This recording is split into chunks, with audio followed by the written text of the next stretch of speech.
पल पल न्यूज के न्यूज रूम से मैं हूं आपके साथ नदीम अकरम।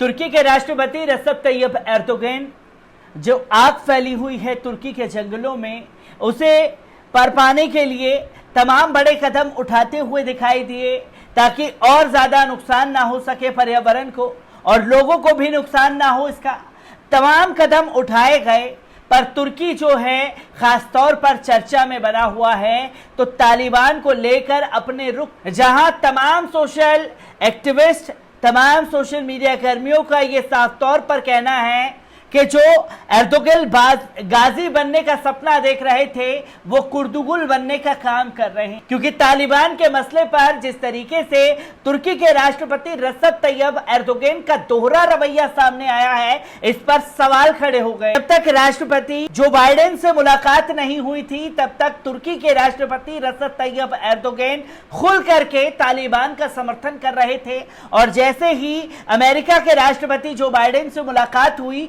तो बिल्कुल सुर बदल गए। जहां अमेरिका ने साफ तौर पर तुर्की का इस्तेमाल करने के लिए अंकारा में अपना एयरपोर्ट मांगा कि हम तालिबान पर हमला कर सके, जिसके लिए तुर्की राजी भी हो गया। और जब राजी हुआ तो दुनिया भर की राजनीति में एक हड़कंप मच गया और तुर्की के इस दोहरे रवैये पर सवाल खड़े हो गए।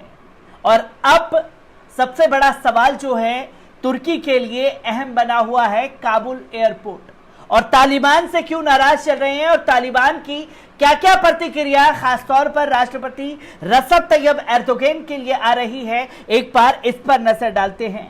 आपको बता दें कि तुर्की ने अमेरिका सेना की वापसी के बाद अफगानिस्तान की राजधानी काबुल स्थित हमीद करजाई अंतर्राष्ट्रीय हवाई अड्डे की सुरक्षा संभालने की पेशकश की है। तुर्की की ओर से यह प्रस्ताव एक ऐसे समय आया है जब अफगानिस्तान में स्थितियां दिनों दिन बिगड़ती जा रही हैं। अफगानिस्तान के जलालाबाद लेकर हेरात और कंधार समेत कई बड़े शहरों में तालिबान के लड़ाके और अफगान सैनिक आमने सामने हैं और हिंसक संघर्ष जारी है। इसके साथ ही तालिबान लड़ाकों ने पाकिस्तान सीमा पर स्पिन बोल्डाक, ईरान सीमा पर शेख अबू नसर फरेही और इस्लाम काला समेत कुछ अन्य सीमावर्ती चौकियों पर कब्जा जमा लिया है। अफगान सेना इन चौकियों को वापस हासिल करने के लिए संघर्ष कर रही है। समाचार एजेंसी एएफपी के मुताबिक विशेषज्ञ तुर्की के इस प्रस्ताव को अमेरिका से सीधे रिश्ते सुधारने की दिशा में एक बेहद जोखिम भरी कोशिश के रूप में देखा जा रहा है। आपको बता दें कि अमेरिकी राष्ट्रपति जो बाइडेन ने अगले महीने के अंत तक अफगानिस्तान से अपनी पूरी सेना वापस बुलाने का आदेश जारी किया है। इस तरह अमेरिकी सरकार ने अफगानिस्तान में 20 साल से जारी अपना दखल खत्म करने की घोषणा की। अमेरिका सेना के चरणबद्ध ढंग से अफगानिस्तान छोड़ना शुरू कर दिया है। इसके साथ ही तालिबान लड़ाके तेजी से आगे बढ़ रहे हैं। ऐसे में काबुल हवाई अड्डे की सुरक्षा बड़ी चुनौती बन गई है। अफगानिस्तान के राष्ट्रपति भवन समेत तमाम दूतावासों के नजदीक स्थित से हवाई अड्डा रणनीतिक रूप से काफी अहम है। सरल शब्दों में कहें तो ये एयरपोर्ट अफगानिस्तान को दुनिया से जोड़ने का काम करता है। ये एयरपोर्ट इस युद्धग्रस्त मुल्क तक मानवीय सहायता पहुंचाने के लिए एक सुरक्षित रास्ता देता है। टर्किश न्यूज वेबसाइट डेली साहब के मुताबिक ये एयरपोर्ट संवेदनशील स्थिति पैदा होने पर विदेशी राजनयिकों को सुरक्षित बाहर निकालने का एकमात्र विकल्प है। इस एयरपोर्ट पर तालिबान लड़ाकों का कब्जा होते ही अफगानिस्तान एक हद तक दुनिया से कट जाएगा। अचानक आए इस प्रस्ताव की वजह से पिछले महीने जून में तुर्की के राष्ट्रपति रेसेप तैयब एर्दोगन के नेटो सम्मेलन के दौरान अमेरिकी राष्ट्रपति जो बाइडेन से पहली मुलाकात में ही बेहतर तालमेल बिठाने का मौका मिला। पहला उद्देश्य पश्चिमी सहयोगियों के साथ एक खराब संबंधों में गर्मजोशी लाना और दूसरा उद्देश्य मानवीय सहायता पहुंचाने का रास्ता खुला रखकर शरणार्थी संकट से बचाना है। अफगानिस्तान निदेशक मैकडोनाल्ड क्रिंच ने कहा कि अफगानिस्तान की स्थिरता में तुर्की के हित जुड़े हुए हैं। हालांकि तुर्की के अधिकारी इस मिशन के राजनयिक पहलुओं को ज्यादा अहमियत न देकर अफगानिस्तान में यात्राओं को खत्म करने की बात लगातार कह रहे हैं। तो वहीं समाचार एजेंसी एएफपी के मुताबिक तुर्की के एक राजनयिक सूत्र ने कहा है कि हमारा उद्देश्य यह है कि अफगानिस्तान बाहरी दुनिया के लिए बंद ना हो जाए और ये अलग थलग ना पड़ जाए। संयुक्त राष्ट्र ने इसी महीने बताया है कि लगभग 1.8 करोड़ लोग या आधी अफगान आबादी को मदद की जरूरत है। इसके साथ ही 5 साल के कम उम्र के बच्चों की आधी आबादी अति कुपोषित हो रही है। हालांकि अमेरिकी सरकार अभी भी तुर्की को इस अस्थिर क्षेत्र में एक महत्वपूर्ण सहयोगी के रूप में देखती है, लेकिन तुर्की की ओर से रूसी मिसाइल डिफेंस सिस्टम खरीदने के बाद से दोनों देशों के संबंधों में तनाव देखा गया है।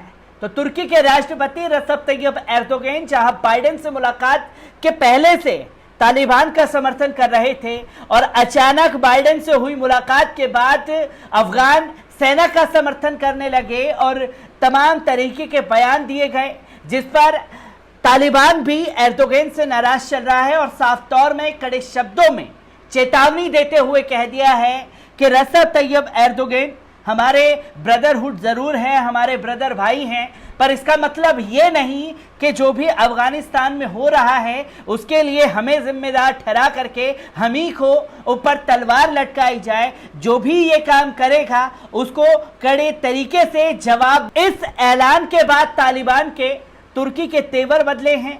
तमाम तरीके की प्रतिक्रियाएं जो हैं वो भी सामने आ रही हैं। इस प्रस्ताव को लेकर तालिबान गुट के एक अलग अलग पक्षों की प्रतिक्रियाएं आई, लेकिन तुर्की की न्यूज वेबसाइट डेली साहब में प्रकाशित एक खबर के मुताबिक अब तक इस मुद्दे पर अंतिम सहमति नहीं बनी है। इस खबर में बताया गया है कि सूत्रों के मुताबिक इस मुद्दे पर अमेरिका और उन तमाम मुल्कों से बातचीत जारी है जिन्हें इस मिशन में हिस्सा लेना है। डेली साहब से बात करते हुए सूत्रों ने यह भी बताया कि तुर्की की जिम्मेदारी सिर्फ एयरपोर्ट के संचालक और सुरक्षा से जुड़ी होगी।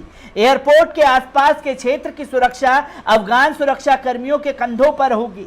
तुर्की के विदेश मंत्रालय ने कहा कि इस मिशन में सभी को उचित भागीदारी होनी चाहिए, क्योंकि अफगानिस्तान में राजनयिक मिशनों की उपस्थिति सुनिश्चित करने के लिए इस एयरपोर्ट का सुरक्षित और आबाद ढंग के चलते रहना जरूरी है।